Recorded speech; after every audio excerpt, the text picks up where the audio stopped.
David, ano pong proseso pinagdaanan natin para, Mike po, para po, para po mabuo ang pelikulang ito. Okay. Naririnig ba ako? Okay. Congratulations. Okay, thank you. Ayan. Okay, so for the last how many months, lagi tayo, kami lang ang nakakaalam, pero this time, pwede na kami mag-share ng something. Okay? Magandang gabi, ako si David, director ng pelikula. And siguro yung iba, nakikita ko naman na sa social media na may lumalabas na ang pelikula ay hango daw sa isang sanaysay na nasulat ko. Recently, nanalo sa Palangka. Well, totoo po yun. Pero isulat ko siya matagal na, 2017. No? Autoethnography ng Luksa ang pangalan nun. Ang pamagat nun. And the film is about my own experience of grief. Okay? So yung framework ng pelikulang ito ay nakaangkla sa grief or sa pagluluksa. And yung essay na yon, umpisan ko lagi sa essay. No? Kasi yun yung birthplace ng nung pelikula. Produkto siya ng isang requirement sa PhD. Tapos explain ko lang kung bakit ko siya nasulat. Kasi mayroon ako na pagkwentuhan na classmate tungkol sa pagkamatay ng aking partner. Tapos, sabi niya, okay lang yan, makakahanap pa naman ng boyfriend in the future. No? Na it felt like wala lang yun para sa kanya. Pero siguro hindi naman niya mini-mini yun. No, dahil nga ang tingin niya, parang it's a normal relationship that you can find. No? Another new relationship. No? Dahil hindi naman kasal. Ano? So, yun ang simula. And then, nagawa yung papel. Actually, yung paper na yun, very research and creative non-fiction and research. And then, pag-usapan namin yung one time ni IR, no? Then suddenly we just realized that there is a shared experience. And naisip namin, bilang parehong filmmaker, why not we come up with a script based on that grief? And then, na siya, nag-germinate na yung idea, and then umabot kami sa usapin na pilit ng HIV, which is based on research din, no, isa rin sa mga rason, or isa rin sa mga disenfranchised na uri ng sakit and taboo in a way, no, during that time. No? So that's 2017, yung sinusulat natin to. No? And when you say disenfranchised grief, ito yung uri ng pagluluksa na hindi kinikilala or hindi naiintindihan ng maraming tao kasi hindi yon kinoconsider na normal, no? Nabanggit ko kanina, no, kapag ikaw ay parte ng isang queer relationship at kapag nawalan ka ng partner, suddenly yung nabuo mong mga relasyon nawawala, no? Pero ano siya, no, privileged kasi kapag kilala ng buong kilala ng maraming tao, no, yung inyong relasyon, no. Ang pinakita sa pelikula, meron tayong close, no, na partnership or tawag dito. Okay. Tingin natin accepted sa loob ng family yung kanilang relasyon, pero apparently pagdating pala sa society hindi pala tanggap. No? So in the end, hindi na siya hindi na yun, parang bumabalik lahat sa closet. No? And then yun, no? Sa treatment naman nung sa HIV aspect, okay, isa siyang mahabang pananaliksik between us. And yun, nire-recognize namin na during that time, hindi pa ganon, or maswerte tayo ngayon, na mas marami tayong access sa information. But we chose the story because we've known some people na dumaan sa ganitong proseso at yun, no, at kung paano naghirap ang hindi lang yung pasyente, hindi lang yung yung PLHIV, kundi pati yung kanilang mga mahal sa buhay. Ayun. So, yun. Sige, pasa ko kay Ayar. So, may tanong nga ako kay Ayar, dahil period nga siya, di ba? Pero hindi, is it important na period nga siya? Sige. Siguro dahil, ano ba, nabuo kasi namin ito David before pandemic, di ba?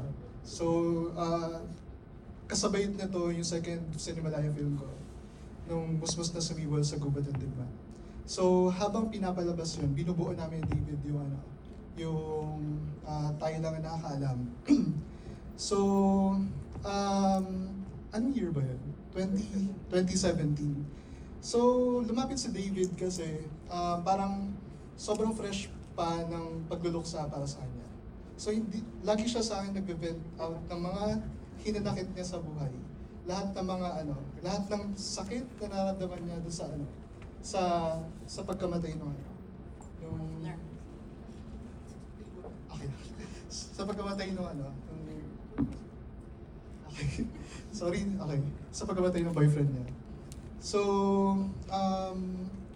doon namin nabuo yung yung kwento. Hindi na yung kwento, pati yung parang relationship namin as collaborators. Doon namin open na pareho din kaming dumaan sa grief.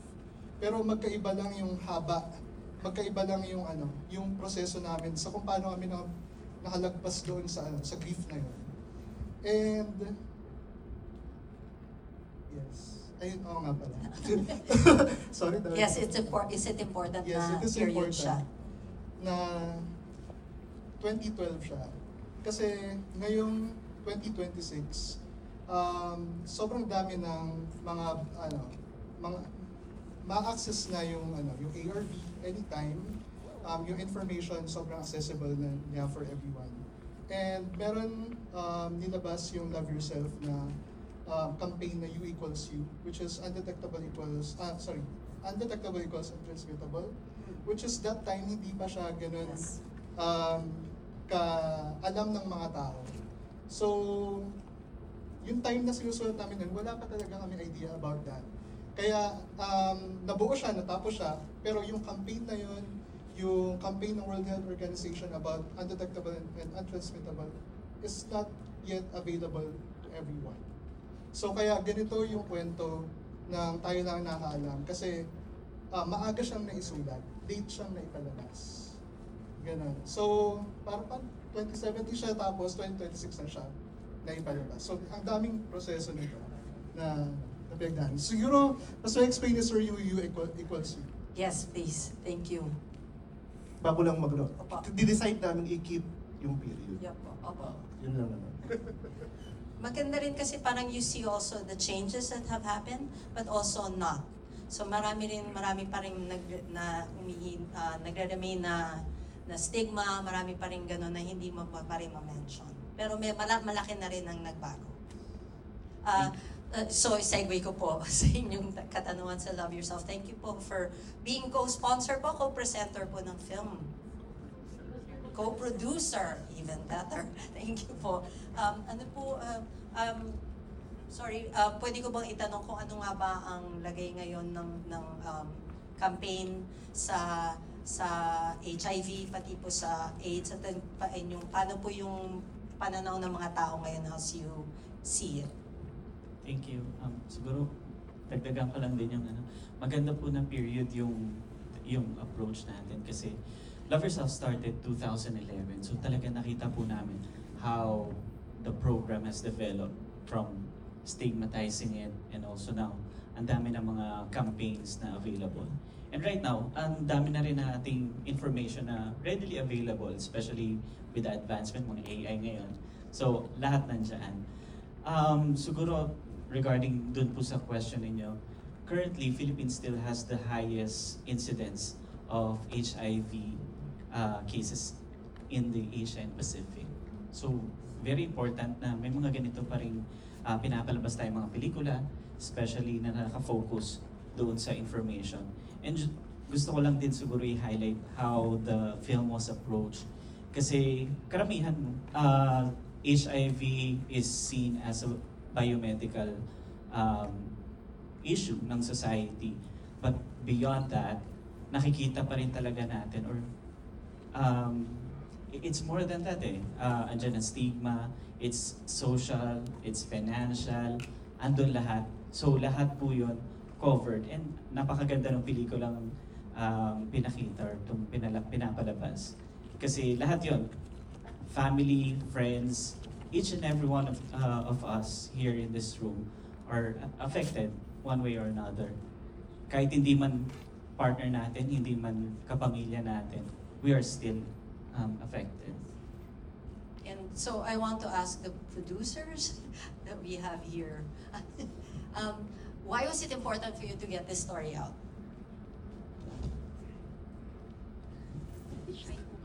Sorry po, Shai. Hello po, magandang gabi po sa inyong lahat. Siyempre, nagpapasalamat po kami sa lahat ng nanood ng Tayo Lang ang Nakakaalam.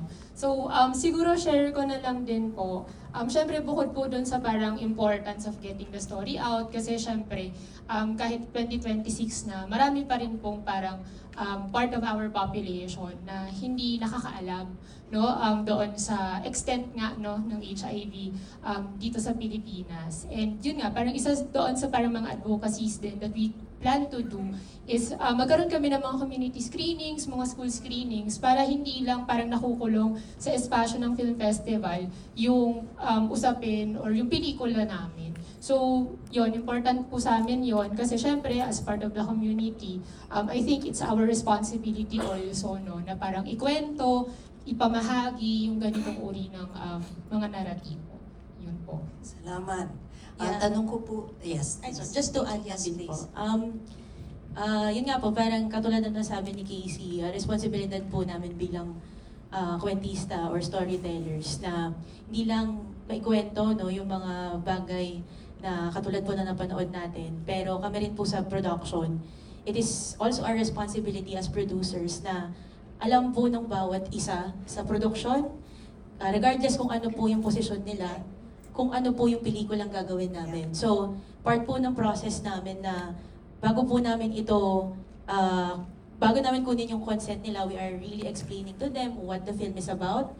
We are trying to ask them also if you want to be a part. And then after po nun, once nabuo na namin yung team, with the help, of course, partners like Love Yourself, nagkaroon kami ng initiative to have discussions. Group discussions. Yes, and then meron rin pong time na nag-conduct po yung Love Yourself ng parang seminar about SOGI and HIV para bago po kami mag-shoot, alam po naming lahat kung tungkol saan siya. And it's not only for the staff, our actors are also involved in that process. So, bago po kami mag-shoot, part po yun ng pre-production namin and even more research and immersion to the community. So, partners like Love Yourself and other co-producers and partners that you've seen, staff, crew, actors, they're all, you know, we're all united po to say the message that we want to communicate to everyone. Ang ganda.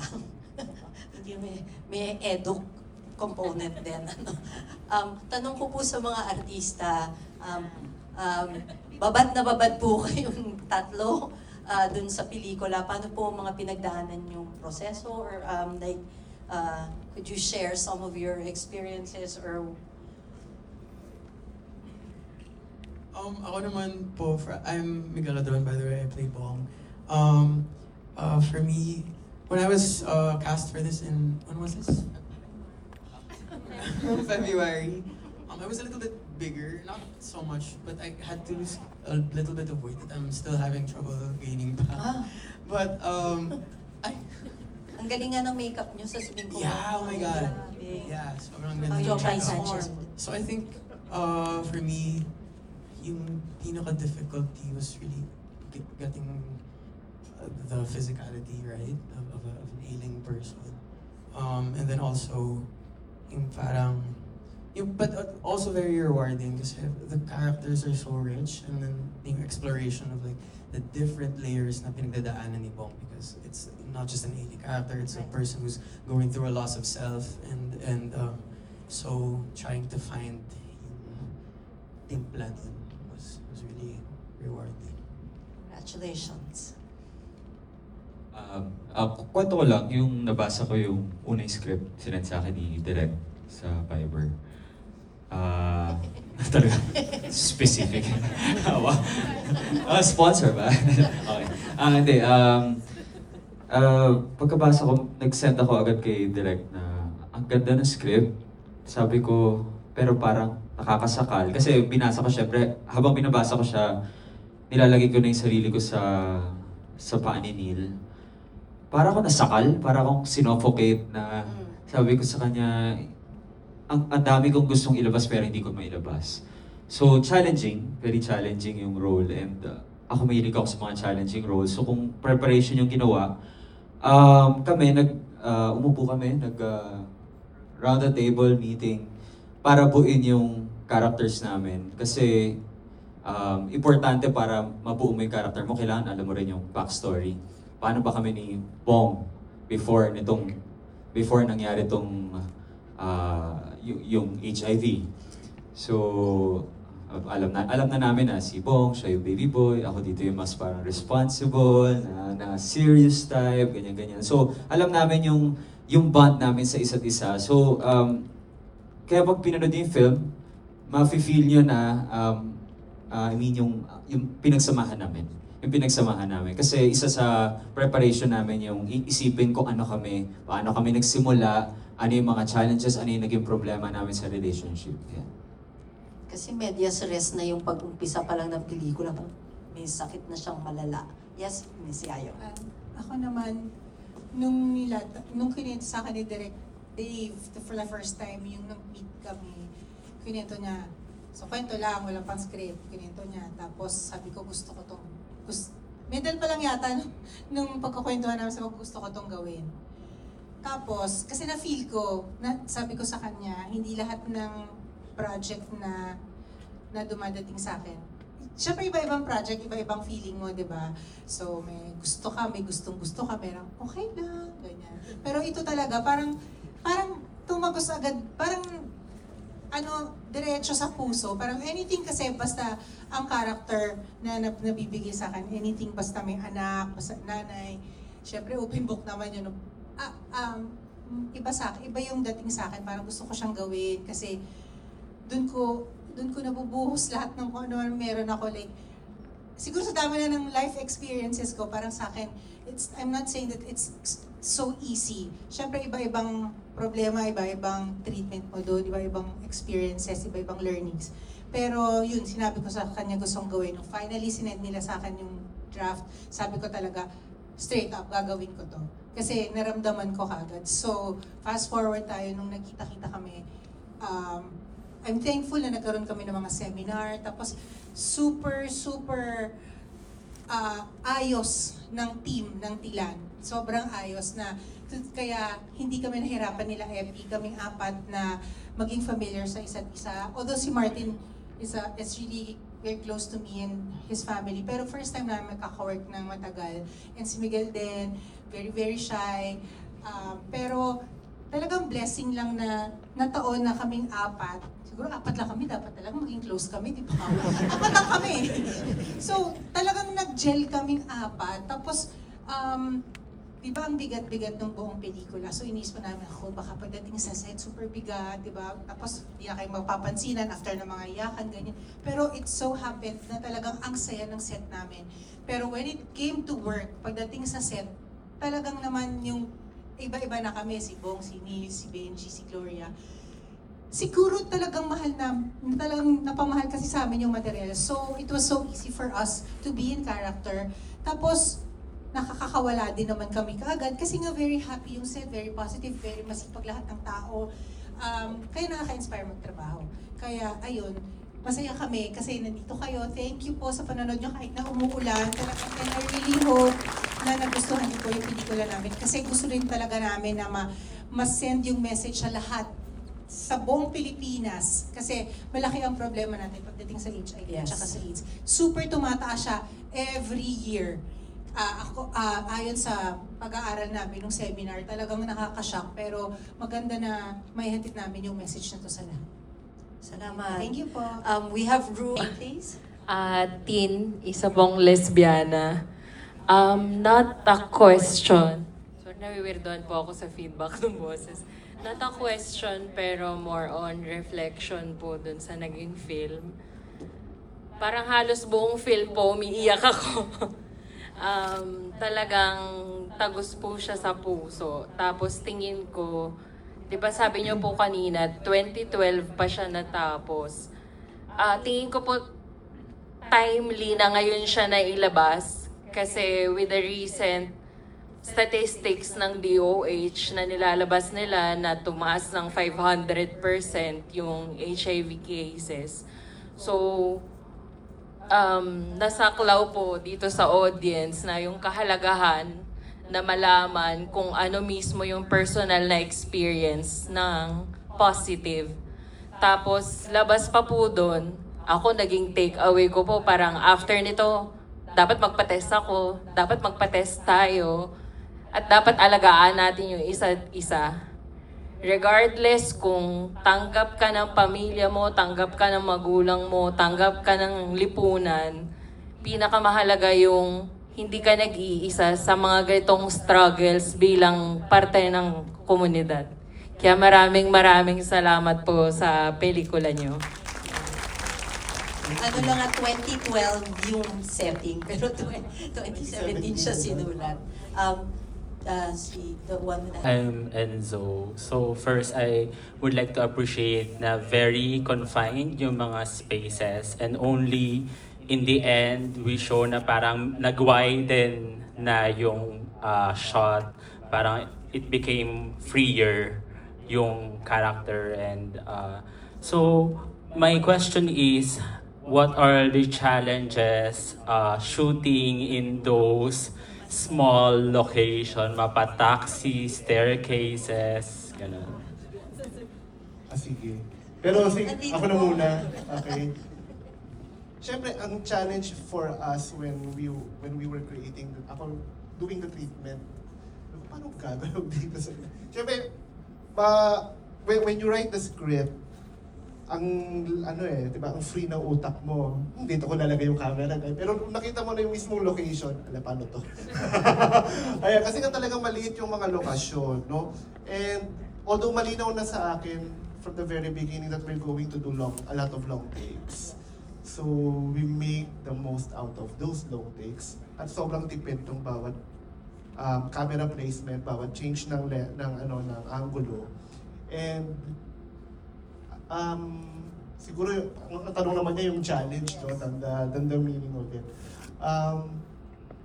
Yun, siguro nakatulong yung long takes. No, because we make the most out of it. Nakatulong ba? Parang Did you have to reverse the long takes? The long takes, ibig sabihin wala masyadong Yes. full, yung isang buong eksena kadalas ay Naka one camera. one Yeah. cam and one take lang from beginning to end. Tapos hindi ako nag-uulit ng shot. Ayan, Meron ba so, matagal ba yung rehearsal process niyo pa o pag did we have a camera? rehearsal? Wala actually. No? Magagaling lang pa talaga ang ating mga artista. So, actually parang nagulat ka, puro Warner direct. Puro Warner. Yung halimbawa yung every time na may conversation, usually one talaga siya watch, especially between the character of between Neil and Gloria. So dapat long take talaga from the beginning to end, kahit 7 minuto. Sabi ni Miss Yayo sa akin, nung nag-revise ako ng script, maraming salamat for giving me 3 more pages to memorize. Mag-a-add lang po ako, Opo, sorry. yes po. And with regards challenges, shooting sa confined spaces and long takes, dito ko naman i-acknowledge yung, of course, the team, but more importantly, I guess the cinematographer. Because yung nakikita nyo po, 100% yun handheld. So, yung DOP namin, siya rin yung camera operator. So, kung 7 minutes din niyang hawak yung camera. And of course, with our assistant director, our line producer, our production associates, everyone naman. Pero yun, I think, extra challenging sa kanya. Kasi tagal namin pinag-usapan yung handheld dahil kapritsyo ko siya. But the use of the handheld is really for us to understand, parang part tayo ng space. Okay, so yung parang tayo nakatitig, Humihinga rin. humihinga yung Yes. shot. So, part of the exhaustion is there. So, kung napagod man kayo, kasalanan ko po yan. So, ayun, no? Galing ni Adam. Kasi nga, bakit Adam? May isang kasi tanong siya. po tayo dito. Sige po, sorry. Sorry po. Send yung mic, ayan. Your name, please? Hello. Hi po, I'm John. My wife and I work in healthcare. And one of the yung isa sa yung part ng trabaho namin is how to disclose yung result ng isang test sa mga potential HIV patients. So thank you for very accurate yung pag-portray nyo. Yung actual question ko is, kasi yung parang visual na comparison na nakikita ko or motif sa pelikula is yung paggamit ng barriers. Yung scene sa una, yung kurtina, para siyang kurtina ng kumpisalan. Kasi di ba sa kumpisal, doon ka nagsasabi ng sikreto mo. So, do you have any comment on how you used yung blocking and yung barriers? So wala kaming production designer na si Dave. David din siya, David Esguerra. And isa yun sa mga pinitch niya sa amin talaga na tawag ito, mekanismo, no? Yung paggamit ng kortina, paggamit ng mga divisions. Ano siya talaga, literal na pag-exclude mo sa sarili, no? Until the very end, no? Until finally lumaya yung character. No? So, yeah, literal siya, pero at the same time symbolic, no? Sa kung ano yung mga tinatago nila sa kalooban nila. Yeah, so thank you for noticing that.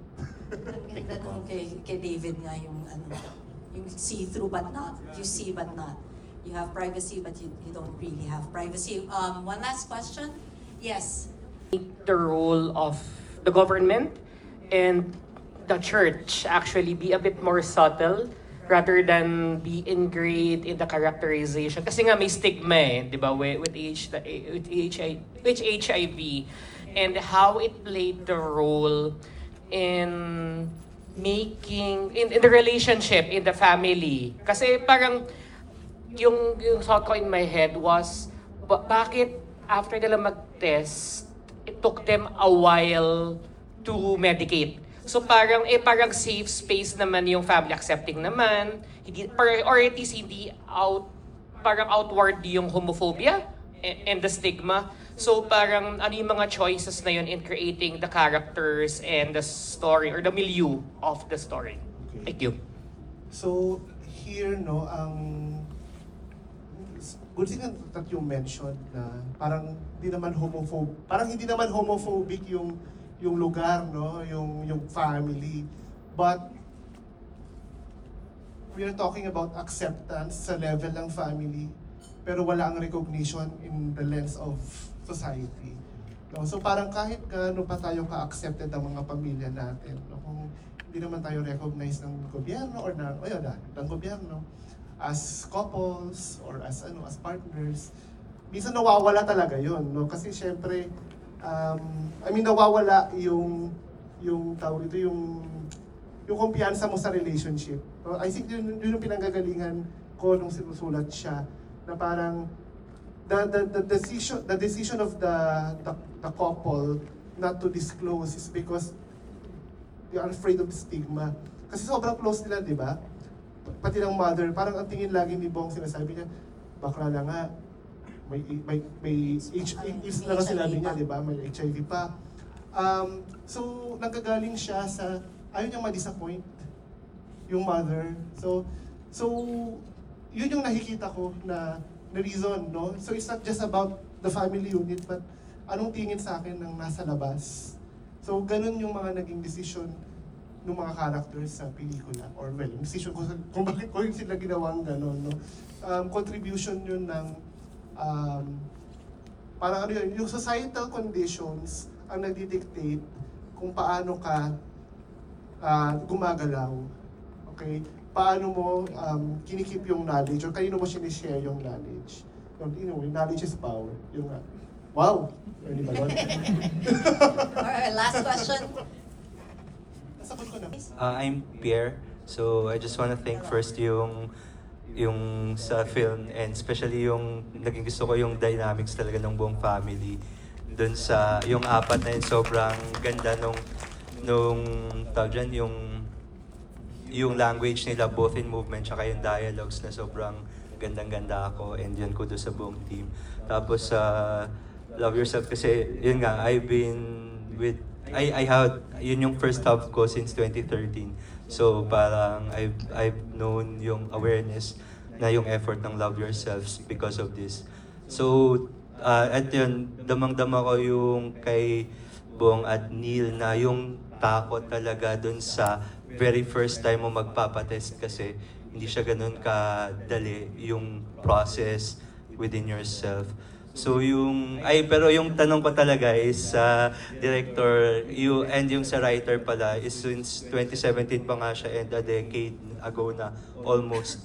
Yung kung natapos siya noong 2017 may mga changes pa ba tayo na ginawa with the realization siguro of those 9 years na tapos yung script, tapos ang dami ding nangyari towards sa environment circling around dun sa story.